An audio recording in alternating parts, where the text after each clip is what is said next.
सबक नंबर 1 मश्क। मायने याद कीजिए। सूफी, संत, काजी, मुसन्निफ, एक ओहदे का नाम, मुकर्रर, तैनात, खातून, औरत, मुतासिर, असर कबूल करने वाला, मुरीद, अकीदतमंद, चेला, रहनुमाई, रास्ता दिखाना, इबादत, प्रस्तिश, बंदगी, रियाजत, इबादत में मसरूफ रहना, कौल, कही हुई बात, नवाजना, देना, अता करना, बख्शना, फयाज, सखी, नजराना, तोहफा, खानका, सूफियों के रहने की जगह, बातिन, अंदरून या अंदर का, सिला, समझौता, किनायत, जो मिल जाए उसी पर राजी। सवाल नंबर 2 गौर कीजिए।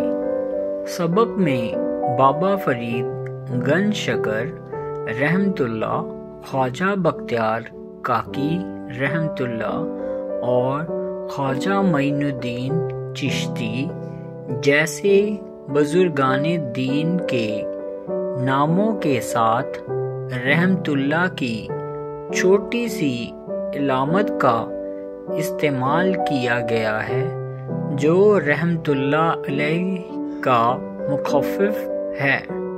इसके मायने हैं उन पर अल्लाह की रहमत। सवाल नंबर 3 सोचिए और बताइए। नंबर 1 बाबा फरीद के दादा हिंदुस्तान कहाँ से आए थे? जवाब, बाबा फरीद के दादा काबुल से हिंदुस्तान आए थे।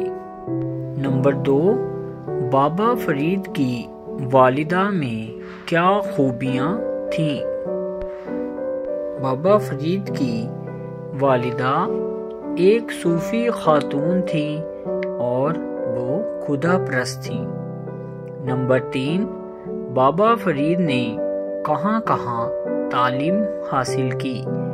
बाबा फरीद ने मुल्तान और कंधार में आला तालीम हासिल की। नंबर 4 इबादत और रियाजत के क्या फ़ायदे हैं?